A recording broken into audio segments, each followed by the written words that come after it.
നമുക്കറിയാവുന്ന ഇറാൻ എന്നത് ഷിയാക്കളുടെ നാടാണ്. പക്ഷേ ആദ്യകാലത്ത് ഇറാൻ സുന്നികളുടെ സ്ഥലമായിരുന്നു. സുന്നികളുടെ ആലിമീങ്ങളും സുന്നികളുടെ ഒരുപാട് കേന്ദ്രങ്ങളും സുന്നി തസവൂഫും ഒക്കെ ചേർന്നിട്ടുള്ള സുന്നികളുടെ സ്ഥലമായിരുന്നു ഇറാൻ.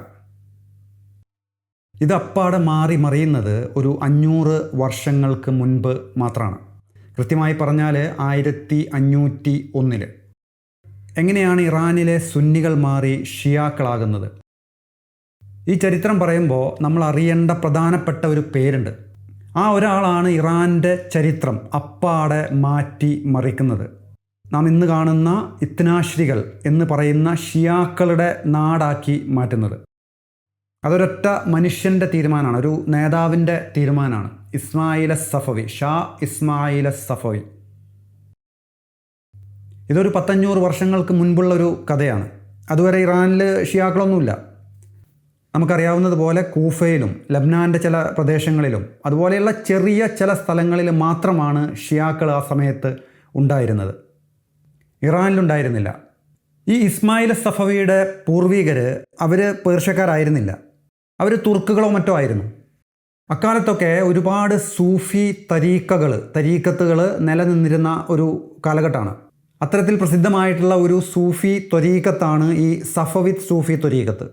ഇത് വടക്ക് പടിഞ്ഞാറൻ ഇറാൻ്റെ ഭാഗമായിട്ടുള്ള അർദബിൽ എന്ന സ്ഥലത്ത് ഉത്ഭവിച്ചിട്ടുള്ളതാണ് 1300-കളിൽ.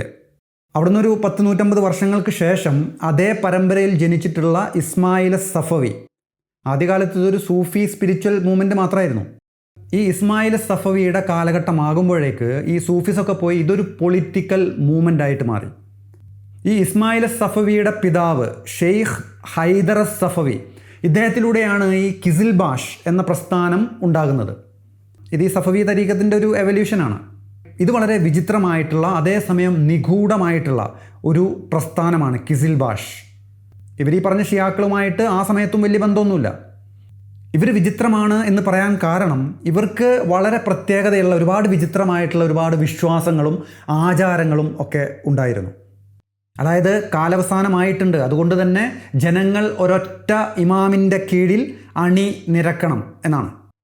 ഒരൊറ്റ ഇമാമിനെ പിന്തുടരണം എന്ന് വെച്ചാൽ വേറെ ആരെയും ബൈഅത്ത് ചെയ്യാൻ പാടില്ല എന്നാണ്.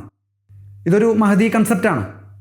അതുപോലെ ഇവർ ജിഹാദികളായിരുന്നു. അവരുടെ ഷെയ്ഖിനെ പിന്തുടരാത്തവർക്കെതിരെ ഒക്കെ ഇക്കൂട്ടർ യുദ്ധം ചെയ്യുന്നുണ്ട്. അതേസമയം ഇവർ സൂഫികളും ആയിരുന്നു. ഈ സഫവി തരീഖത്തിൻ്റെ പിന്മുറക്കാരായിരുന്നു. ഈ ഭീകരവാദികളെന്നൊക്കെ പറയില്ലേ, ലക്ഷ്യം നേടാൻ വേണ്ടി വിട്ടുവീഴ്ച കൂടാതെ ഏത് മാർഗവും സ്വീകരിക്കാം എന്ന് വിശ്വസിച്ചിരുന്ന ഒരു കൂട്ടരാണ് ഈ ഗുലാത്ത് എന്ന് പറയും അറബിയിൽ. എക്സ്ട്രീമിസ്റ്റുകൾ, തീവ്രവാദികൾ അല്ലെങ്കിൽ ഭീകരവാദികൾ. ഇവരുടെ ഷെയ്ഖ് മഹദിയാണ്, അല്ലെങ്കിൽ അവസാന കാലത്തെ ഒരു രക്ഷകനാണ് എന്ന രീതിയിലൊക്കെയാണ് ഇവർ പ്രചരിപ്പിച്ചിരുന്നത്. അതുകൊണ്ട് തന്നെ ഒരുപാട് ആളുകൾ ഇദ്ദേഹത്തിന് ബൈഅത്ത് ചെയ്ത് കൂടിയിട്ടുണ്ടായിരുന്നു. ഇവർക്ക് പ്രത്യേക രീതിയിലുള്ള ഒരു തലപ്പാവ്, ഒരു ചുവന്ന തലപ്പാവ്, അതായത് 12 മടക്കുകളുള്ള 12 ഇമാമിയങ്ങളെ സൂചിപ്പിക്കുന്നത് പോലെ 12 മടക്കുള്ള ഒരു ചുവന്ന തലപ്പാവ് ഉണ്ടായിരുന്നു എന്നാണ് കിസിൽബാഷ്. ഈ കിസിൽബാഷ് എന്നുള്ള വാക്കിൻ്റെ അർത്ഥം തന്നെ തുർക്ക് ഭാഷയിൽ ചുവന്ന തലപ്പാവ് എന്നാണ്. ആദ്യകാലത്ത് സുന്നികളിൽപ്പെട്ട ചില വിഭാഗക്കാരാണ് ഇവരെ കിസിൽബാഷ് എന്ന് വിളിച്ച് തുടങ്ങുന്നത്. ഇത് പിന്നെ ഒരു അന്തസ്സിൻ്റെ ഭാഗമായിട്ട് ഇവർ സ്വയം ഏറ്റെടുത്തു എന്നാണ് കിസിൽബാഷ്. അങ്ങനെ ഇവരുടെ ഈ ഷെയ്ഖിൻ്റെ നേതൃത്വത്തിൽ ഒരുപാട് യുദ്ധങ്ങൾ നടത്തി. അങ്ങനെ ഒരു യുദ്ധത്തിൽ ഇവരുടെ ഷെയ്ഖ് ഇസ്മായിൽ സഫവിയുടെ പിതാവ് കൊല ചെയ്യപ്പെടുകയാണ്. ഷെയ്ഖ് ഹൈദർ കൊല ചെയ്യപ്പെടുകയാണ്. ഞാൻ കാര്യങ്ങൾ ചുരുക്കി പറയാണ്. ഇവരുടെ ഈ ലീഡർ നഷ്ടമായപ്പോൾ ആ സമയത്ത് ഇസ്മായിൽ സഫവി വെറും 1 വയസ്സിന് താഴെ പ്രായമുള്ള ഒരു ചെറിയ കൈക്കുഞ്ഞാണ്. ഇവർ ഈ കൈക്കുഞ്ഞിനെയും എടുത്തുകൊണ്ട് ഈ കൂട്ടർ ഇവരുടെ തലപ്പാവൊക്കെ മാറ്റിവെച്ച് ഇവർ ഒളിവിൽ പോയി. മാത്രമല്ല ഇവരുടെ ഈ നേതാവിൻ്റെ മകനായിട്ടുള്ള ഇസ്മായിൽ സഫവി, 1 വയസ്സ് പ്രായമുള്ള ആ കൈക്കുഞ്ഞിനെ ഇവർ അടുത്ത നേതാവായി പ്രഖ്യാപിക്കുകയും ചെയ്തു എന്നാണ്. ഇവരുടെ അടുത്ത നേതാവ് അല്ലെങ്കിൽ ഇവരുടെ അടുത്ത മഹദിയായിട്ട് ഈ കുഞ്ഞിനെ പ്രഖ്യാപിക്കുകയും ചെയ്തു എന്നാണ്. ഇസ്മായിൽ സഫവി ആ സമയത്ത് കൈക്കുഞ്ഞാണ്, ചെറിയ കുട്ടിയാണ്. ഈ കുട്ടിയെ ഇവരങ്ങനെ രഹസ്യമായി സംരക്ഷിച്ചു പോന്നു. ഇവർ പിന്നീട് രംഗത്തേക്ക് വരുന്നത് ഏതാണ്ട് 10-12 വർഷങ്ങൾക്ക് ശേഷമാണ്. അതുവരെ ഈ കുട്ടിയെ ഇവർ കൊണ്ടു നടന്നിരുന്നത് ഒരു മഹാദിവ്യൻ എന്ന രൂപത്തിലാണ്. അതുകൊണ്ട് തന്നെ ഈ കുട്ടി സ്വയം വിചാരിക്കുന്നത് താൻ ഒരു ഇമാം അൽ ഗായിബാണ്, ഞാൻ ഇമാം മഹദിയാണ്. ഒരു റിപ്പോർട്ടിൽ പറയുന്നത് ഞാൻ ഇമാം അലിയാണ് എന്ന് വിശ്വസിച്ചിരുന്നു എന്നാണ്. അതായത് ഇമാം അലി പുനരവതരിച്ചിട്ടുള്ളതാണ് എന്ന് സ്വയം വിശ്വസിച്ചിരുന്നു എന്നാണ്. ഈ ഇമാം അൽ ഗായിബ് അതുപോലെ അലിയുടെ തിരിച്ചുവരവ് ഇതൊക്കെ ഷിയ വിശ്വാസത്തിലുള്ളത് തന്നെയാണ്. അങ്ങനെ ഈ ഇസ്മായിൽ സഫവിക്ക് 13 വയസ്സ് 14 വയസ്സുള്ള ആ ഒരു സമയത്ത് ഇവർ ലോകം കീഴടക്കാൻ വേണ്ടി ഇറങ്ങി പുറപ്പെട്ടു എന്നാണ്. അങ്ങനെയാണ് ഇപ്പം നമ്മൾ കാണുന്ന ഇറാൻ്റെ ആ ഒരു ഭൂപ്രദേശം ഇവർ വന്ന് കൈയടക്കുന്നത്. ഇത് ഇസ്മായിൽ സഫവിയുടെ 14ാമത്തെ വയസ്സിലാണ്. ഇറാൻ്റെ വടക്ക് പടിഞ്ഞാറൻ പ്രദേശമായിട്ടുള്ള പ്രസിദ്ധമായിട്ടുള്ള തബ്രീസിലാണ് ഇവർ ആദ്യമായിട്ട് എത്തുന്നത്. അർമേനിയയുടെയും അസർബൈജാൻ്റെ ഒക്കെ ബോർഡറിൽ തബ്രീസിലാണ് ഇവർ ആദ്യമായിട്ട് എത്തുന്നത്. ഈ സഫവിദ് രാജവംശത്തിൻ്റെ ഒരു തുടക്കമാണിത്, സഫവിദ് ഡൈനാസ്റ്റി. അതുവരെയുള്ള ഈ അമീർ സുൽത്താൻ എന്നുള്ള പേരൊക്കെ പോയി. അവിടെ വെച്ച് ഇസ്മായിൽ സഫവി വളരെ സുപ്രധാനമായിട്ടുള്ള ഒരു പ്രഖ്യാപനം നടത്തുകയാണ്. പറഞ്ഞു, ഇനി മുതൽ ഇറാൻ എന്ന പ്രദേശത്തിൻ്റെ ഷാ അത് ഞാനാണ് എന്ന് പറഞ്ഞു. ഇറാൻ എന്ന പ്രദേശത്തിൻ്റെ ഷാ അത് ഞാനാണ് എന്ന് പറഞ്ഞു. 850-900 വർഷങ്ങൾക്ക് ശേഷം ആദ്യമായിട്ടാണ് ഇങ്ങനെയൊരു പ്രഖ്യാപനം നടത്തപ്പെടുന്നത്. വർഷങ്ങളായിട്ട് ഇങ്ങനെ ഒരു പദപ്രയോഗം ആരും നടത്തിയിട്ടില്ല. ഇത് പേർഷ്യക്കാരുടെ ഒരു രീതിയായിരുന്നു, മുസ്ലിങ്ങൾക്ക് അങ്ങനെ ഉണ്ടായിരുന്നില്ല. ഇസ്മായിൽ സഫവി വന്നിട്ട് പറഞ്ഞു, ഇനി മുതൽ ഇറാൻ എന്ന പ്രദേശത്തിൻ്റെ ഷാ അത് ഞാനാണ് എന്ന് പറഞ്ഞു. അങ്ങനെ ഇസ്മായിൽ സഫവി ഇറാൻ്റെ ആദ്യത്തെ ഷാ ഭരണാധികാരിയായി മാറുകയാണ്. മാത്രമല്ല, ഈ ഇറാൻ കീഴ്പ്പെടുത്തപ്പെട്ടതിന് ശേഷം ഇസ്മായിൽ സഫവി മറ്റൊരു പ്രധാന പ്രഖ്യാപനം കൂടി നടത്തുന്നുണ്ട്. പറഞ്ഞു, ഇനി മുതൽ ഇറാൻ്റെ സ്റ്റേറ്റ് റിലീജിയൻ അത് ഇത്നാശരികൾ എന്ന് പറയുന്ന ഷിയയിസം ആയിരിക്കും എന്ന് പറഞ്ഞു. ഇറാൻ്റെ സ്റ്റേറ്റ് റിലീജിയൻ സുന്നിസത്തിൽ നിന്ന് മാറ്റി ഇത്നാശരികൾ എന്ന് പറയുന്ന ഷിയയിസം ആയിരിക്കും എന്ന് പ്രഖ്യാപിച്ചു. ഈ കൂടെ ഉണ്ടായിരുന്ന ആളുകളും അദ്ദേഹത്തിൻ്റെ ഉപദേഷ്ടാക്കളൊക്കെ ഇത് കേട്ടപ്പോൾ ആകെ ഞെട്ടി. അവർ പറഞ്ഞു, നിങ്ങളിത് ചെയ്യരുത്, കാരണം ഇവിടെയുള്ള ആളുകൾ ഷിയാക്കളല്ല, അവർ സുന്നികളാണ്, അവർക്കിത് അംഗീകരിക്കാൻ സാധിക്കില്ല എന്ന് പറഞ്ഞു. അതുകൊണ്ട് നിങ്ങളിത് ചെയ്യരുത് എന്ന് പറഞ്ഞു. ഇസ്മായിൽ സഫവി പറഞ്ഞു, ഞാൻ ഈ പറയുന്നത് ദൈവത്തിൻ്റെ തീരുമാനമാണ്, ഇത് റബ്ബിൻ്റെ വിധിയാണ്, ഇത് അള്ളാഹുവിൻ്റെ വിധിയാണ്. ഞാൻ ദൈവത്താൽ നിയോഗിക്കപ്പെട്ട വ്യക്തിയാണ്, ഞാൻ ഇമാം മഹദിയാണ്. അതുകൊണ്ട് അള്ളാഹുവിൻ്റെ വിധി അത് ഞാൻ നടപ്പിൽ വരുത്തുക തന്നെ ചെയ്യും എന്ന് പറഞ്ഞു.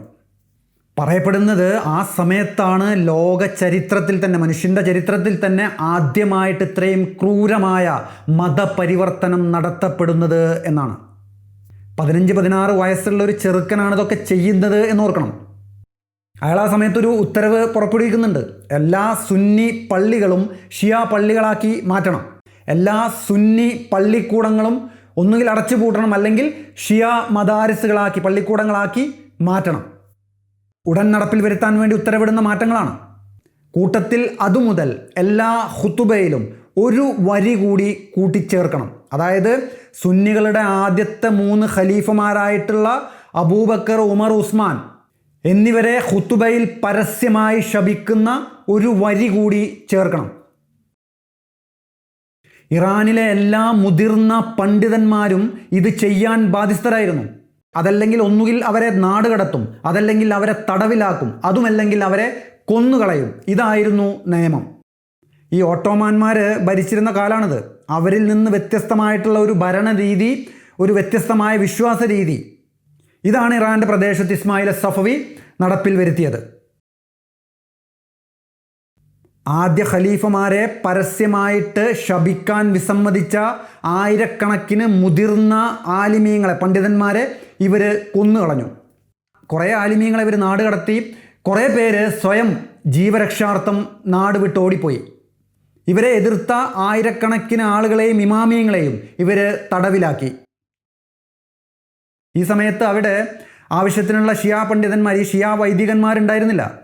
അങ്ങനെ അവർ ഈ ലെബനനിൽ നിന്നും ബഹ്റൈനിൽ നിന്നും ഇറാഖിൽ നിന്നൊക്കെ മുതിർന്ന ഷിയ പണ്ഡിതന്മാരെ അങ്ങോട്ട് കൊണ്ടുവന്നു. ഇത് പ്രധാനമായിട്ടും ലെബനനിലെ ജബൽ ആമൽ എന്ന പ്രദേശത്തു നിന്നാണ്, ആമിലി കുടുംബം. അങ്ങനെ ഈ കൊണ്ടുവരപ്പെട്ട മൊല്ലാക്കന്മാർക്ക് ഇവർ രാജ്യത്തിൻ്റെ പരമാധികാരം, മതപരമായിട്ടുള്ള അധികാരം ഇവർക്ക് അനുവദിച്ചു കൊടുത്തു. മതപരമായ കാര്യങ്ങൾ ഏത് രീതിയിൽ നടപ്പിലാക്കണം എന്നുള്ളത് അവിടെ മുതൽ അവർ തീരുമാനിക്കുകയാണ്. അങ്ങനെ അവർ പുതിയ പാഠ്യപദ്ധതികളും പുതിയ മദ്രസകളും ഒക്കെ ഉണ്ടാക്കി. കസ്വീനിലും തബരീസിലും ഇസ്ഫഹാനിലും അതുപോലെയുള്ള സ്ഥലങ്ങളിലൊക്കെ അവർ മദ്രസകളൊക്കെ ഉണ്ടാക്കി. അതിൽ ചിലത് ഇന്നും ഇക്കാലത്തും നിലനിൽക്കുന്നുണ്ട്. അങ്ങനെ അവരുടെ ആലിമീങ്ങളെ, പണ്ഡിതന്മാരെ വാർത്തെടുക്കാൻ തുടങ്ങി. അങ്ങനെ രാജ്യത്തുടനീളം സുന്നി ഇസ്ലാം അവർ പൂർണ്ണമായും നിരോധിച്ചു. ഇങ്ങനെയാണ് ഇറാനിൽ ഇത്നാശരികൾ എന്ന് പറയുന്ന ഷിയാക്കൾ ഉണ്ടാകുന്നത്. ഒരു കണക്ക് പ്രകാരം 1500 ഇറാനിലുണ്ടായിരുന്ന ഷിയാക്കൾ 5% താഴെ മാത്രമായിരുന്നു. 5% താഴെ മാത്രമായിരുന്നു ഇറാനിൽ ഷിയാക്കൾ ഉണ്ടായിരുന്നത്. അതൊരു 100-150 വർഷങ്ങൾക്കുള്ളിലായിട്ട് 95% ഷിയാക്കളായി മാറുകയാണ്.